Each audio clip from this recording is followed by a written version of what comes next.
इस वीडियो में हम लोग मार्च 2026 का जो करंट अफेयर है अभी अभी ये अपलोड हुआ है, तो इसका जो इन्वायरमेंट सेक्शन है उसे कवर करें। विजन आईएएस का ये पीडीएफ है, काफ़ी इम्पोर्टेंट है। हम इसके जो इम्पोर्टेंट फैक्ट है जो हमारी एग्जाम के लिए इम्पोर्टेंट है, प्रीलिम्स एग्जाम के लिए, उसे सिर्फ कवर करेंगे। तो मार्च 26 का है, इसमें हम लोग इन्वायरमेंट सेक्शन में चलते हैं। आपको पता होगा सेक्शन में जाने के लिए हमें सीधा इसके कंटेंट में जाना है और सीधा आप डायरेक्ट यहाँ इन्वायरमेंट सेक्शन ये पूरा दिख रहा है, तो यहाँ आप सीधा क्लिक करोगे इन्वायरमेंट पे तो आप सीधा इन्वायरमेंट सेक्शन पे पहुंच जाओगे। आते हैं, देखते हैं इन्वायरमेंट सेक्शन में क्या क्या न्यूज है।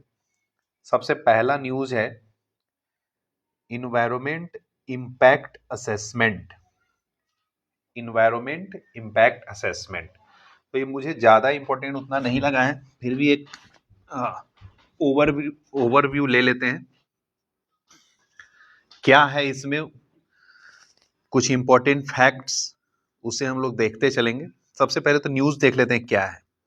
Recently ministry of environment, forest and climate change, जिसको शॉर्ट में क्या लिखते हैं, MOEFCC, ministry of environment, forest and climate change. CC का मतलब है climate change. Publish a draft notification, अब ये ड्राफ्ट नोटिफिकेशन है अंडर एनवायरनमेंट प्रोटेक्शन एक्ट 1986। किस चीज के लिए आया है, to amend environment impact assessment notification of 2000, मतलब 2006 का जो नोटिफिकेशन है उसको कुछ अमेंड करना चाह रहे हैं, to reduce the delays at a state level.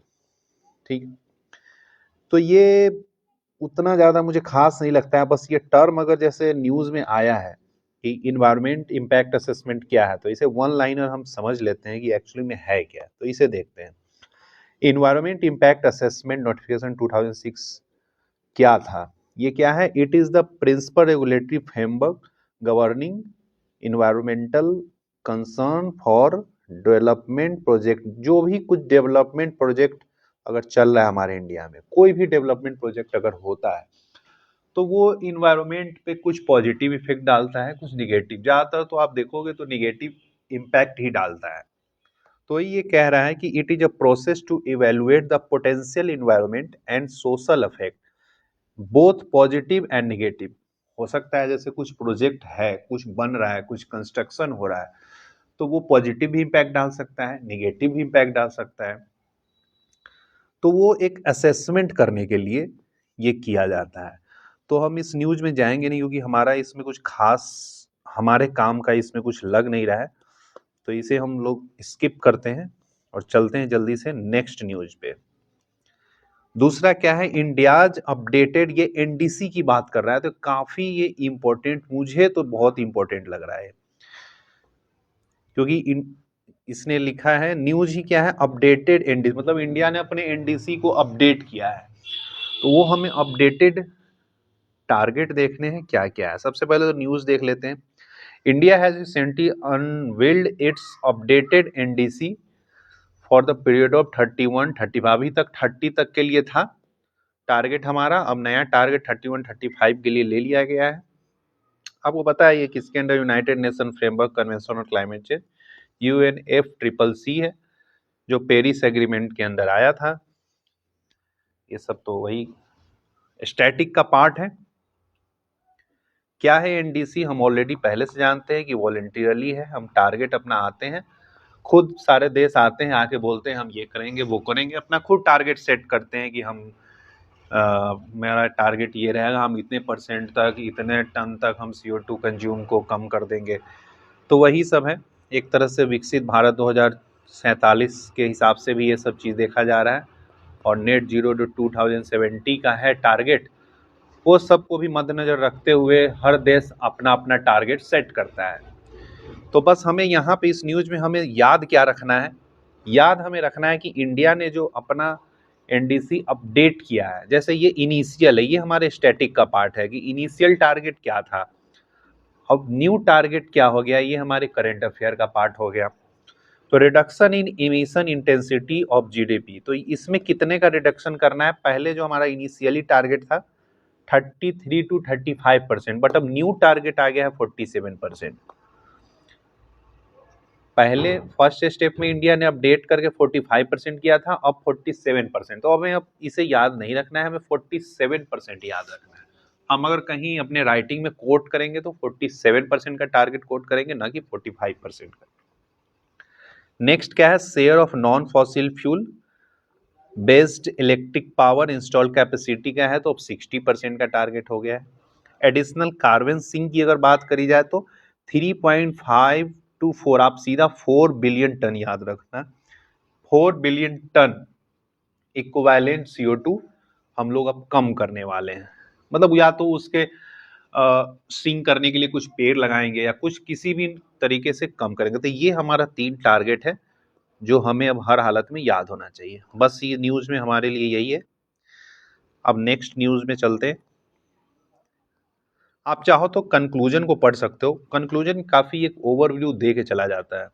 India's NDC 31-35 demonstrate leadership under resource constraints, achieving exponential progress while advocating climate justice, renewable energy acceleration, carbon sinks and adaptation investment will help deliver विकसित भारत 2047 इन ए pros.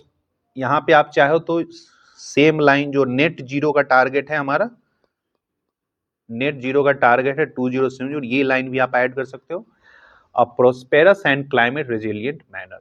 तो काफी एक अच्छा है keyword हमें मिल जाता है। Achieving exponential progress कितना अच्छा कीवर्ड है यहाँ पे।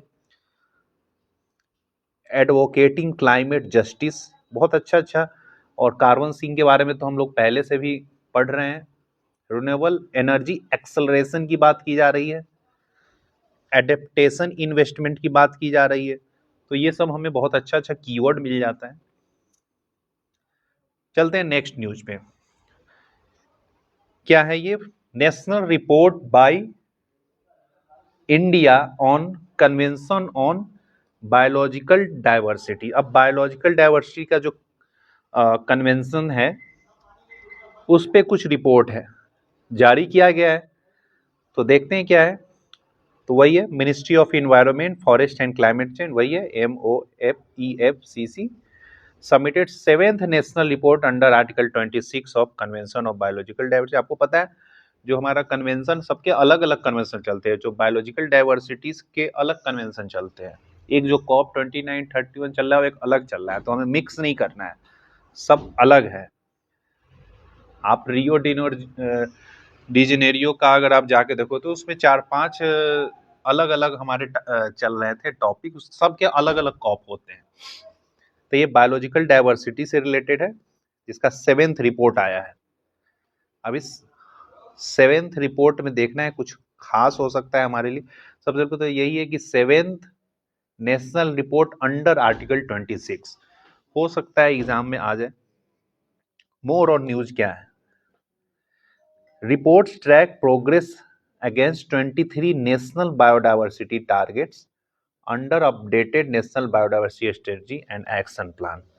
कुछ खास तो मुझे नहीं लग रहा है इसमें, जो कुछ कीवर्ड है आप सीधा यहाँ पे यूनाइटेड नेशन कन्वेंशन जो है आप ऑलरेडी जानते होंगे कब आया था, 92 में रियो डिनर्जियो हुआ था, रियो समिट जिसको और समिट के भी नाम से जानते हैं, लेकिन फोर्स 93 में हुआ था, 93 से ये लागू हो गया था। फर्स्ट कॉप इसका 94 में हुआ है, कहाँ हुआ था, बहामास में हुआ था। तो यही है, टोटल 196 पार्टीज है इसमें, हर 2-2 साल पे ये लोग मिलते हैं और काम अपना बैठक करते हैं। मेजर इसमें कुछ कुछ प्रोटोकॉल है, आप याद रख सकते हो, कार्टेजिना प्रोटोकॉल है, नगोया प्रोटोकॉल है, तो ये सब आप कनेक्ट कर सकते हो। कन्मिंग मॉन्ट्रियल ग्लोबल बायोडाइवर्सिटी फ्रेमवर्क है, ये सब अपना स्टैटिक का हिस्सा है। Just Aichi biodiversity it's replace earlier Aichi biodiversity को इसने रिप्लेस कर दिया था। 23 टारगेट इंक्लूड में, जैसे 30/30 टारगेट कभी कभी न्यूज में आता है या पूछा जाता है क्या है 30/30 टारगेट। तो 30% land conservation, sea and island water and 30% restoration of degraded ecosystem by 2030। तो सब कुछ 30% है by 2030, तो इसलिए 30/30 टारगेट इसको बोलते हैं। तो ये पता होना चाहिए। चलते हैं अब सीधा नेक्स्ट न्यूज पे। इस न्यूज में मुझे 2-3 चीज ही लगा, ज्यादातर इसमें स्टैटिक ही है। आप स्टैटिक को इससे अपना स्ट्रॉन्ग कर सकते हो।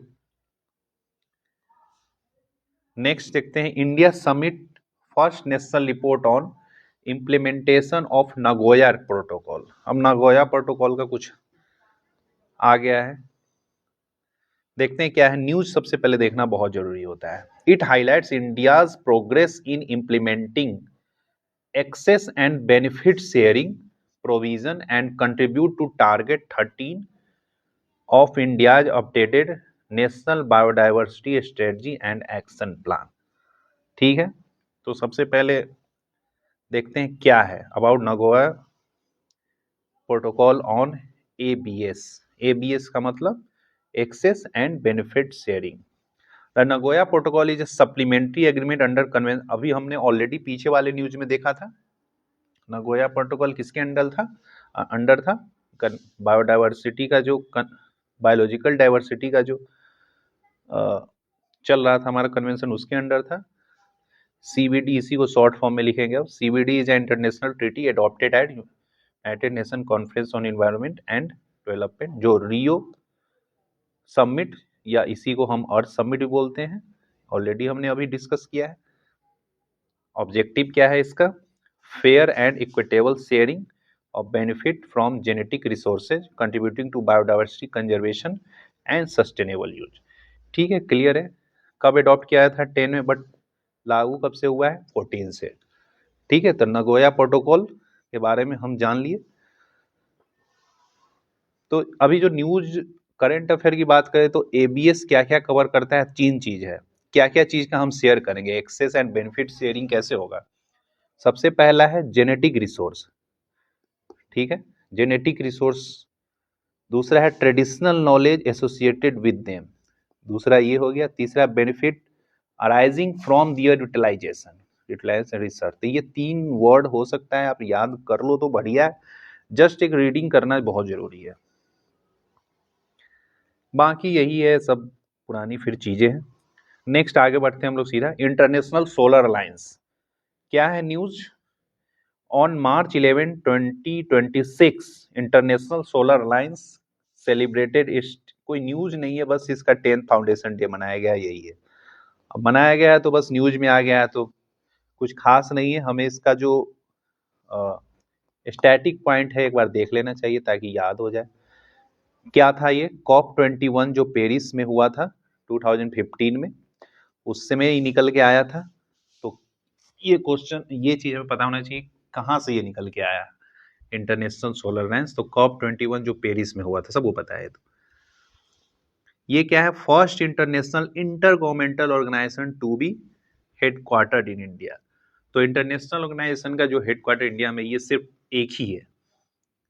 और बाकी फिर ये सब दुनिया भर की कहानियां हैं। ये इसमें क्या है कि जो ट्रॉपिक ऑफ कैंसर और ट्रॉपिक ऑफ कैप्रिकॉर्न के बीच में जो कंट्री आते हैं, उन सबको बोला गया था ऐड होने के लिए। ओरिजिनली बोला गया था 120 कंट्री जो कि ट्रॉपिक ऑफ कैंसर और कैप्रिकॉर्न के बीच में आते हैं, उनको। लेकिन सब लोग ऐड नहीं हुए। अभी करेंटली 112 मेंबर ही है, देखा जाएगा, धीरे धीरे ऐड होते रहेंगे। कुछ खास नहीं है। नेक्स्ट चलते हैं, मेल्टिंग ऑफ ग्लेशियर। अभी हमने अर्लियर मंथ के करंट अफेयर में पढ़ा था कि कुछ एक्सप्लोजन टाइप का कुछ देखा था, या मतलब हर मंथ में कुछ ना कुछ ऐसा आता है जो ग्लेशियर को डीके कर रहा है। ग्लेशियर का हाइट कम हो रहा है, तेजी से मेल्ट हो रहा है। फ्लडिंग ऑफ ग्लेशियर हमने देखा था, इस बार हम देख रहे हैं मेल्टिंग ऑफ ग्लेशियर। तो देखते हैं, काफी डेंजर है हमारे एनवायरनमेंट के लिए। न्यूज क्या है पहले ये देखते हैं। इसरो ने स्टडी किया है। क्या स्टडी किया है? 2025 Dharali flash flood in Uttarakhand was caused by sudden collapse of an exposed ice patch in Sri Kanta Glacier's Nivation Zone not a cloud burst, not a glacier lake outburst, नहीं क्लाउड बर्स्ट था नहीं कुछ और ही था, इसलिए melting of glacier बोला है इसको। कुछ हुआ नहीं फिर भी ग्लेशियर तेजी से बढ़ रहा है, सॉरी ग्लेशियर तेजी से मेल्ट हो रहा है, तो उसके हमें देखने हैं। ये वर्ड जो हम यहाँ पे ग्लेशियर निवेशन जोन जो बोला था, तो निवेशन वर्ड यहाँ पे लिखा हुआ है। निवेशन क्या होता है? It is defined as the erosion of the ground beneath and around a snow. बोला है कि जो जहाँ पे है ग्लेशियर उसके नीचे का जो अर्थ है उसका इरोजन हो रहा है ना, erosion of the ground and around a snow bank primarily as a result of alternate freezing और थॉइंग। तो वही है, बाकी मेल्टिंग हो रहा है तो क्यों होता है सबको पता है। फैक्टर क्या है इसका? Global warming, climate change, black carbon, elevation depending warming, loss of insulating snow cover, erratic weather system, steep topography. तो इन सब चीज़ों की वजह से हो रहा है। इससे क्या है, डी ग्लेशिएशन इन हिमालयाज भी हो रहा है, जैसे ग्लेशियल लेक आउटबर्स्ट हमने फ्लड देखा था, कैस्केडिंग डिजास्टर भी देख रखा है हमने, वाटर इनसिक्योरिटी है, एग्रीकल्चर में प्रॉब्लम होगा, सोशियो इकोनॉमिक इंफ्रास्ट्रक्चर डिस्ट्रक्शन भी हो सकता है। तो ये सब है, बस जस्ट एक ओवरव्यू है। सीधा हम लोग कंक्लूजन पे आते हैं, क्या प्रॉब्लम होगा। कंक्लूजन बहुत अच्छा ओवरव्यू हमें देने वाला है, देखते हैं। The rapid retreat of the third pole. Third pole आपको पता है किसे बोलते हैं? The rapid retreat of the third pole is not a distant warning but an immediate reality threatening the water. ठीक है, food and energy security of billions. Addressing this requires transboundary cooperation, mainstream disaster risk reduction in development, and empowering local institutions. India must integrate advanced geospatial monitoring with community-based adaptation strategy to effectively manage rising cryohydrological risk. आप देख सकते हो इसने third पोल की बात की, third पोल भाई खतरे में है। क्या है कि तुरंत इमीडिएट रियलिटी है ये, कुछ बाद में कुछ नहीं होना है, ये एकदम रियलिटी को आपको दिखा रहा है। क्या थ्रेटनिंग किस चीज़ के लिए दिखे? वाटर, फूड और एनर्जी सिक्योरिटी का थ्रेटनिंग है। इसमें क्या हम कर सकते हैं, क्या कर सकते हैं? तो हमें ट्रांस बाउंड्री कोऑपरेशन करना पड़ेगा, main streaming disaster risk reduction in development करना पड़ेगा, एंड एम्पावरिंग लोकल इंस्टीट्यूशन। तो एक कंक्लूजन हमें बहुत कुछ बता जाता है। अब नेक्स्ट देखते हैं न्यूज इन शॉर्ट्स में, छोटा छोटा न्यूज है।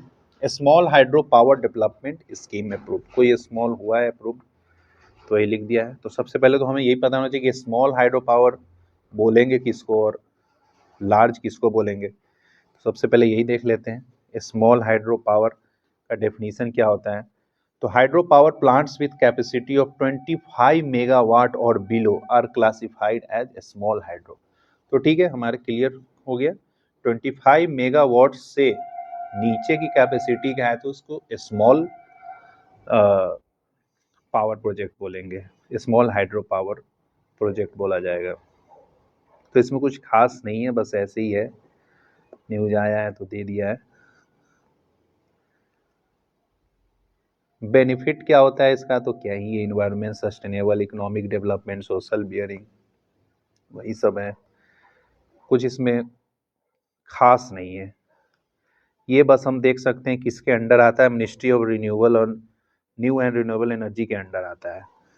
ठीक है, सीधा नेक्स्ट पे आते हैं। रिपोर्ट कुछ है जो न्यूज में है, देखते हैं क्या क्या रिपोर्ट है। सबसे पहला रिपोर्ट है ये, state of the world's migratory species. ठीक है, तो पब्लिश इसको कौन करता है? Secretariat of convention on conservation of migratory species wild animal. इतना बड़ा सा है, रीड करके रख सकते हैं, याद रखना बहुत मुश्किल है, फिर भी जस्ट एक रीडिंग जरूरी है। ये की में क्या, दो इंपॉर्टेंट पॉइंट्स तो बहुत सारे दिए होंगे लेकिन दो इंपॉर्टेंट पॉइंट है तो इसमें दिया गया है। नियरली 49% ऑफ सीएमएस क्या है, इसी को लिखा है जो इतना बड़ा सा है यहाँ पे।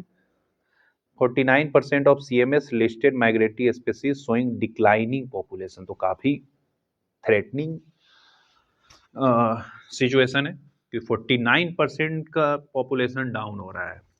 About 24% of migratory species protected under CMS are globally threatened with extension की तरफ जा रहा है, तो ये भी बहुत खतरनाक है। नेक्स्ट रिपोर्ट है ये UN world water development report, UN world water development report.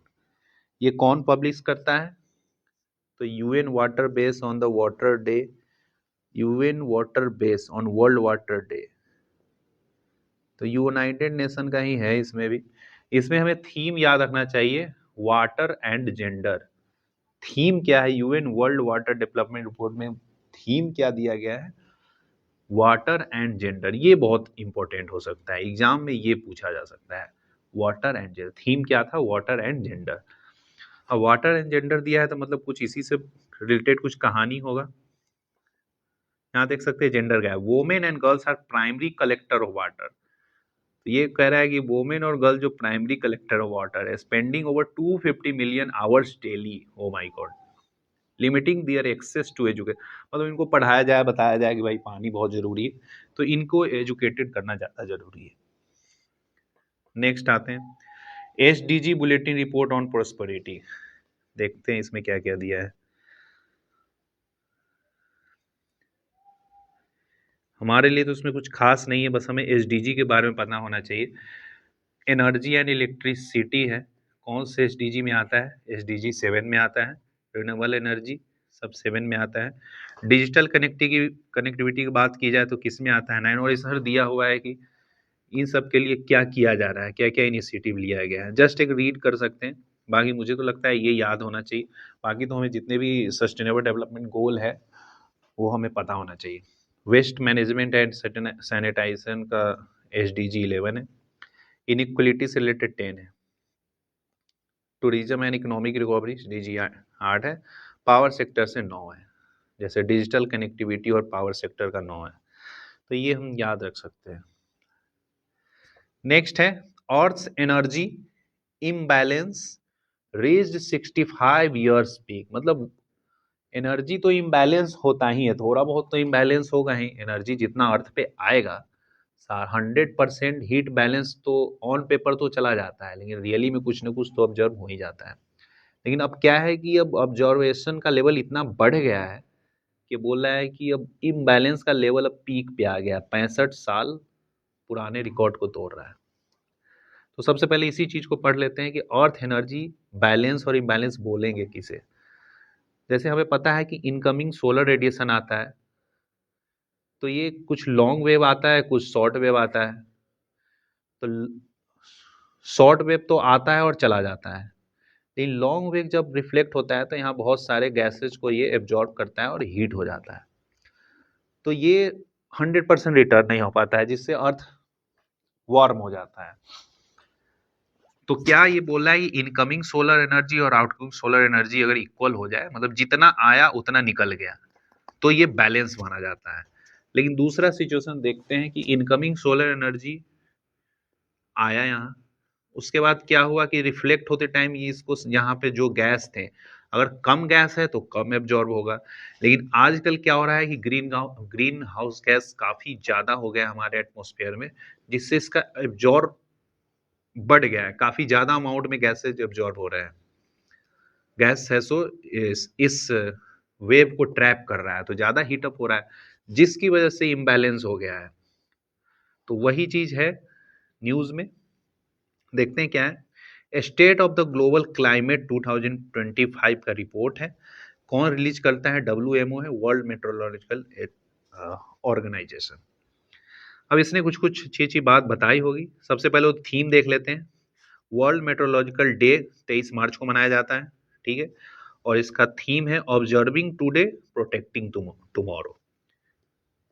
Observing today protecting tomorrow, तो ये अपने काम का हो गया। नेक्स्ट आते हैं एनर्जी और एनर्जी इम्बैलेंस के बारे में। यहाँ कुछ लिख रहा है, क्या होता है? Difference between amount of energy the earth receive from the sun and amount of energy the earth radiate back. मतलब जितना लिया और जितना दिया उसका जो डिफरेंस हुआ उसको हम इम्बैलेंस बोलते हैं। वो पॉजिटिव हो सकता है, नेगेटिव हो सकता है। पॉजिटिव कब होगा? जब अर्थ गेन कर रहा है, मतलब रिफ्लेक्ट कम करेगा तो गेन किया। अगर रिफ्लेक्ट ज्यादा कर दिया तो अर्थ क्या है? ठंडा होगा, लूज कर रहा है ना। फिर ज्यादा आप दे दोगे मतलब अपना लूज कर रहे हो तो अर्थ फिर ठंडा होगा, तो उसको नेगेटिव बोलते हैं। तो यही है कुछ। चलते हैं next. National highway green cover index. अब ये क्या है? न्यूज सबसे पहले तो पढ़ लेते हैं क्या है न्यूज क्या है। National Highway Authority of India NHAI के बारे में बोल रहा है। In collaboration with National Remote Sensing Centre of ISRO release the inaugural NH green cover index. कुछ NH ग्रीन कवर इंडेक्स 25-26 इसकी बात कर रहा है। तो ये क्या करने वाला है बस देख लेते हैं। ये कुछ ग्रीन कवर को ये सेंस करके कुछ मतलब डेटा देने वाला है। बोल रहा है कवरेज क्या है? 30,000 kilometre of national highway cross 24 state for the period between July December 24। It will track year on year green. अच्छा, ये जो भी हमारे हाईवे वगैरह है NHAI के जो आसपास ग्रीन कवर है उसको मॉनिटर करेगा। तो उसको कैसे मॉनिटर करेगा? तो सैटेलाइट बेस मॉनिटर करने वाला है। क्या डिटेक्ट करेगा? क्लोरोफिल को डिटेक्ट करेगा। और सेंसर क्या है? ये दो सैटेलाइट है हमारे, कार्टोसैट, रिसोर्ससैट। ये दो सैटेलाइट है और सेंस करेगा क्लोरोफिल को, जिससे हमारा ग्रीन कवर कितना है पता चल जाएगा। तो हमारे याद रखने के लिए क्या है? सेंस किस चीज को कर रहा है? क्लोरोफिल को सेंस। क्लोरोफिल कंटेंट जो है उसको सेंस करेगा। कौन करेगा? रिसोर्स स्टेट, रिसोर्स सेट और कार्टोसैट, ये दोनों करेगा। ये हमारे काम का हो गया। नेक्स्ट चलते हैं। National productivity council NPC। अब ये पता नहीं क्या है। NPC कुछ एग्रीमेंट साइन किया है, वही है ministry of environment forest and climate change as environment audit. ये है कुछ, ये मुझे काम का नहीं लगता है, इसे हम लोग स्किप कर देते हैं। ये बी के बारे में आपको पता होगा, हमेशा आ जाता है। ये क्या है? बस 25 फाउंडेशन डे मनाया है तो बस न्यूज में आ गया, तो हमें इसका बस पता होना चाहिए क्या है। स्टैच्यूटरी बॉडी है, ठीक है। एनर्जी कंजर्वेशन एक्ट 2001 से निकल के आया था। किसके अंदर है? मिनिस्ट्री ऑफ पावर से है। जितने भी आप इलेक्ट्रिक इक्विपमेंट लेते होंगे उस पर BEE रेटिंग होता है, 1 स्टार, 2 स्टार, 3 स्टार। तो यही है, किसके अंडर आता है? मिनिस्ट्री ऑफ पावर के अंडर आता है। इतना हमें पता होना चाहिए तो अपना काम चल जाएगा। ये केस है MC मेहता केस। ये कुछ इन्वायरमेंट से रिलेटेड केस है, इसलिए इसको दे दिया गया है, ठीक है। तो हमें बस इतना ही अगर याद रह जाए कि MC मेहता केस किस चीज से रिलेटेड था, तो इन्वायरमेंट से रिलेटेड था। इसमें कुछ PIL था जिसको डिस्पोज ऑफ कर दिया गया है। इसमें क्या है? Lead free petrol in India की कुछ बात कही गई थी। हमें इतना हम ज़्यादा याद रख नहीं सकते हैं, बस हमें इतना पता होना चाहिए MC मेहता केस किस चीज़ से रिलेटेड था, तो इन्वायरमेंट से रिलेटेड था। बस इतना भी हमें पता हो गया तो हमारा बात बन जाएगा। ओशियन थर्मल एनर्जी कंजर्वेशन, ये क्या है? Government of India is establishing a first of its kind integrated plant based on ocean thermal energy conservation in Kavaratti island, Lakshadweep. तो सबसे पहले हमें ये पता होना चाहिए कहाँ पे स्टैब्लिश किया जा रहा है। कारावाती आइलैंड, लक्षद्वीप में स्टैब्लिश किया जा रहा है। सबसे पहले तो यही पता होना चाहिए। यूज क्या रहेगा इसका? Provides round the clock power and desalination of island region. इसके लिए काफी इसका यूज रहेगा। ओशियन थर्मल एनर्जी कंजर्वेशन, तो ये प्लांट है एक तरीके का, क्या है? इंटीग्रेटेड प्लांट है, based on ocean thermal energy conservation है। कहाँ पे एस्टेब्लिश हो रहा है? तो कारावाती आइलैंड, लक्षद्वीप में। बस ये हमारा, बस इतना याद रखना है। Dark oxygen. डार्क ऑक्सीजन क्या है? अब तक तो सिर्फ एक ऑक्सीजन था, एक नया आ गया dark oxygen,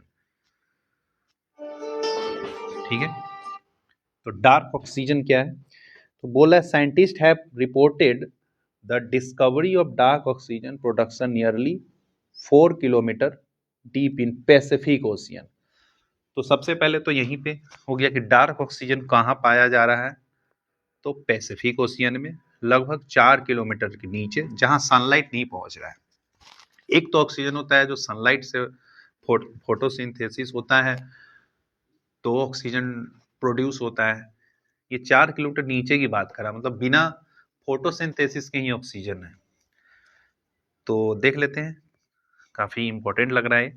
oxygen produce in deep ocean without sunlight unlike photosynthesis based oxygen, ठीक है वही बात बोल रहा है।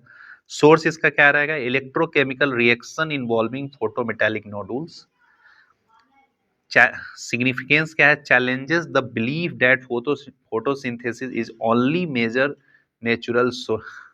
वही बोल रहा है कि अब तक तो सब लोग यही जानते हैं कि ऑक्सीजन सिर्फ फोटोसिंथेसिस से ही होता है, लेकिन अब ये बिलीव कराना कि नहीं फोटोसिंथेसिस के अलावे भी कुछ प्रोसेस है जिससे ऑक्सीजन डेवलप हो सकता है, तो ये लिख रहा है। हमें बस इसमें याद रखने के लिए यही है कि डार्क ऑक्सीजन कहाँ देखा गया है, या अभी साइंटिस्ट ने जो डार्क ऑक्सीजन लेके आया है वो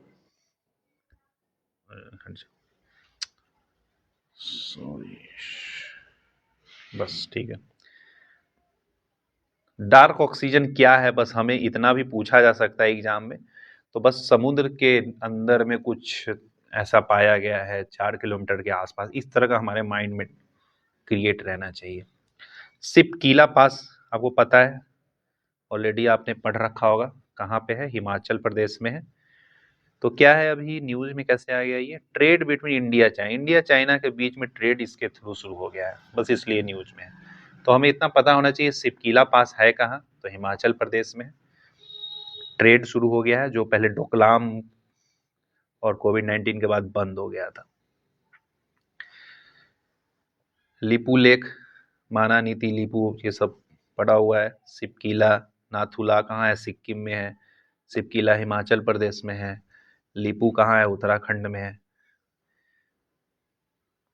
तो ये सब सिपकीला पास क्या है, इंडिया तिब्बत है, कनेक्ट करता है। Sutlej river enter India at Shipki La pass से सतलज रिवर एंटर होता है। तो ये सब हम याद रख सकते हैं। ये यहाँ पे एक चीज और है, it was earlier known as Pemala और शेयर्ड पास। सिपकीला पास का नाम था पेमा और शेयर्ड। नेक्स्ट न्यूज है Rossby waves and wet bulb temperature. Rossby waves and wet bulb temperature क्या है भाई, अलग सा ही नाम लग रहा है। देखते हैं पहले न्यूज क्या है। A study shows rising sea surface temperature in coastal water are leading to 50 to 64% rise humid heat wave. बिल्कुल सही बात है, ह्यूमिड हीट वेव का रीजन ही यही है, कोस्टल जो इतना हीट हो रहा है, सी सरफेस जो हीट हो रहा है उसकी वजह से ये सब हो रहा है। तो इसी को बोल रहा है एटमॉस्फेरिक रॉप्सी वेव ट्रेन। आगे देखते हैं। Humidity spikes wet bulb temperature which above 31.5 degree Celsius is harmful as the body is no longer able to cool। यही कह रहा है कि 31 डिग्री के बाद क्या है, बॉडी कूल खुद को नहीं कर पाता है, स्वेटिंग हो रहा है, इसके बाद फिर कूल नहीं कर पाता है। तो वेट बल्ब टेम्परेचर का डेफिनेशन हमें पता होना चाहिए। It is the lowest temperature to which air can be cooled by evaporation of water. क्या है कि इवोपरेट हो और एयर कूल हो जाए, तो जो जो टेम्परेचर होगा ना, मिनिमम टेम्परेचर, उसको वेट बल्ब टेम्परेचर बोलते हैं। तो ये डेफिनेशन हमें पता होना चाहिए, क्योंकि न्यूज में आ गया है तो अब कहीं भी एग्जाम में दिख सकता है कि वेट बल्ब टेम्परेचर किसे बोलते हैं, बल्ब के टेम्परेचर वो बोलते हैं, कुछ भी पूछ ऑप्शन में दे देगा। रॉसबी वेव है। रॉसबी वेव क्या होता है, huge undulating movement of the atmosphere that stretch horizontally across the planet in westward direction। तो वेस्टवर्ड डायरेक्शन में ये चीजों को मूव कराता है। They are triggered by earth rotation and ocean land. अब पता है अर्थ रोटेशन से ही तो मूवमेंट वगैरह, उससे भी तो इफेक्ट होता है। तो ये न्यूज था कुछ इन्वायरमेंट से रिलेटेड। मुझे लगता है एग्जाम, हमारे एग्जाम से जो रिलेटेड है इसमें हमने कवर कर लिया है। बाकी एक जस्ट एक रीड रीडिंग की ज़रूरत है। बाकी नेक्स्ट वीडियो में हम किसी और टॉपिक को कवर करेंगे।